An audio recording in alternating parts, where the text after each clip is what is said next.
undefeated fighter, representing General Santos City, the Philippines, and New Zealand, under Team Pinoy Boxing Prodigy, with an official weight of 128 pounds, with a record of 9 wins, no loss, and 9 by way of knockout. From the world of the Orient, ladies and gentlemen, let's give it up for Lemuel Das the Pirate Dibarbo!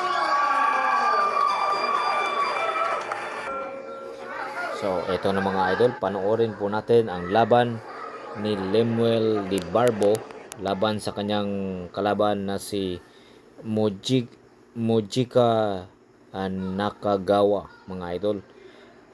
Dito po sa Backstrike, makikita po natin na wala pang record na naitala si Lemuel Kenneth Dibarbo. Pero sa introduction kanina mga idol, may nabanggit siya na undefeated po daw siya. Ayan. So ang kanyang nakakalaban ngayon mga idol ay si Mojisa Nakagawa, ay may malawak na karanasan mga idol. May record siya na 33 wins, 11 losses, and 4 draws. 21 of his wins coming by KO. So mataas-taas po. Mahaba na po ang experience nitong hapon mga idol. Ayan. So last na kalaban ni Nakagawa po mga idol, si Kaito Yamashaki. Split draw po mga idol. Ayan. So ito po ang first round ng ating kababayan na si The Pirate Lemuel Kenneth Dibarbo. Ayan. Si Lemuel Kenneth Dibarbo mga idol ay sikat po to na boksingero. He is claiming na siya po daw ay isa sa mga kapatid o anak ni Manny Pacquiao, kapatid ni Lemuel Pacquiao, yung mga Pacquiao brothers.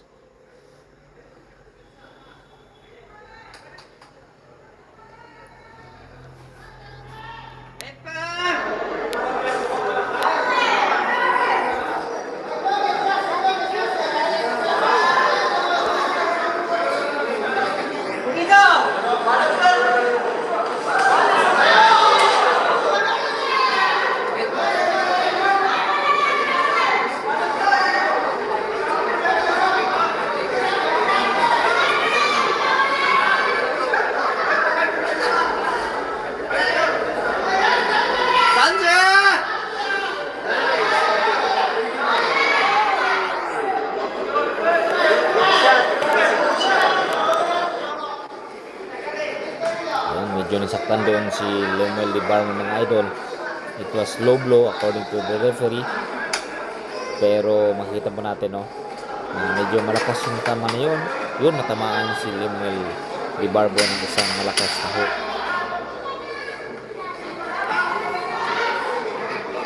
So sa tingin ko mga idol, medyo masama yung starting rounds ni Lemuel Dibarbo. Good round for the Japanese. So ito na po mga idol ang second round. Doon sa round 1 mga idol, I give it up to the Japanese Mojisa Nakagawa. Yan, good job by Nakagawa.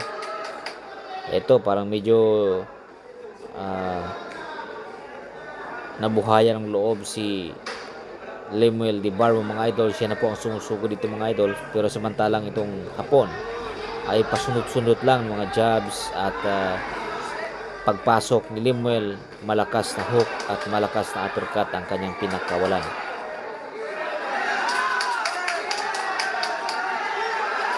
Another good body shots by Nakagawa. So we are now in the round number 2. Ayan. So matapang din itong si Lemuel Dibarbo mga idol, kahit na nasasaktan siya sa mga patama ni Nakagawa. Ganun pa rin mga idol. sumusugod pa rin siya.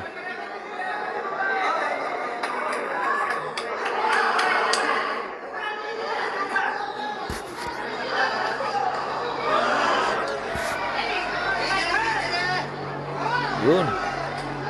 Ito. Halos lahat ng suntok ni Nakagawa ay malakas. Nasaktan na dito si Di Barbo, mga idol. Ito dumidepensa na lang po siya. Medyo nasaktan siya dito sa mga body shots ngayon. At saka yung mga uppercut, yung mga straight na pinakawalan po ng Japanese. Yun, another good straight by Nakagawa.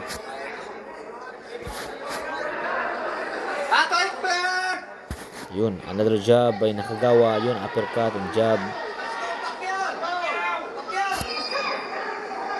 Yan, sabi ng mga manonood, mga idol, Pacquiao daw, no? Kasi may balita tayo na nabasa or nakita na he is claiming na siya po daw isa sa anak ni Manny Pacquiao.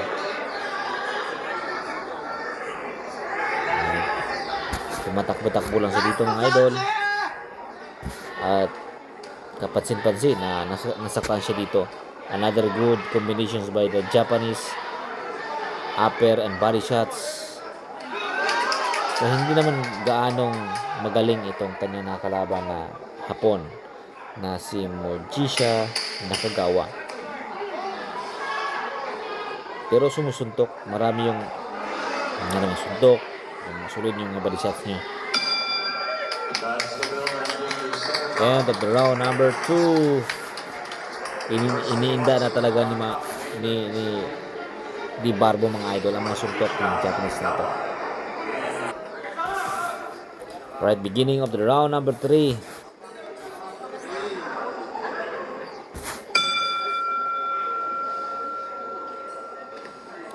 Yan.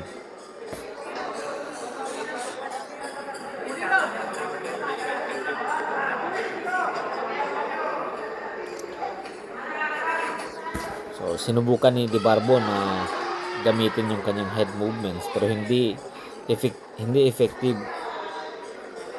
head movements, pero walang suntok na malalakas. So, ito na. Sunod-sunod na yung atake ng Hapon. Malakas na uppercut, malakas na straight. Yun, overhand. Medyo natamaan doon si Di Barbo, mga idol. Ayun, nasaktan siya doon.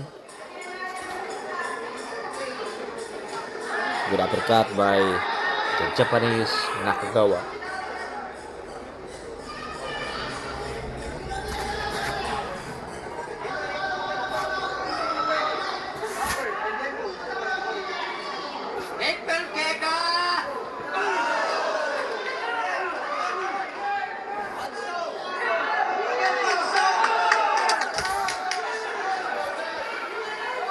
Yun, wala na. Ang lakas nun. Yun, sunod-sunod na atake galing sa Hapon. Ayun, good uppercut and hook. Good uppercut and hook again. Sana sunod-sunod na. Hilong-hilong talaga si Di Barbo dito. And he's trying to clinch.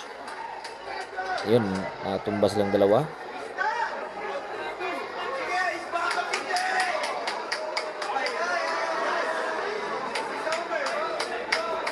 So, wala na sa balanse itong si Di Barbo, mga idol.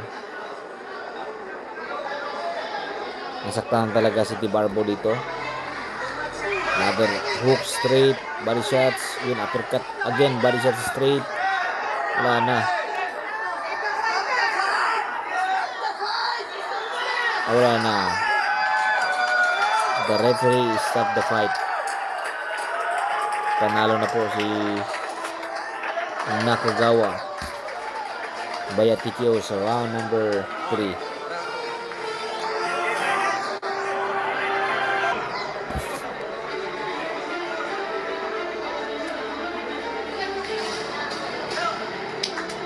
And with that note, ladies and gentlemen, we wind up another edition of exciting and thrilling professional boxing right here in the Cordillera. Until then, we'll see you back with more professional boxing right here in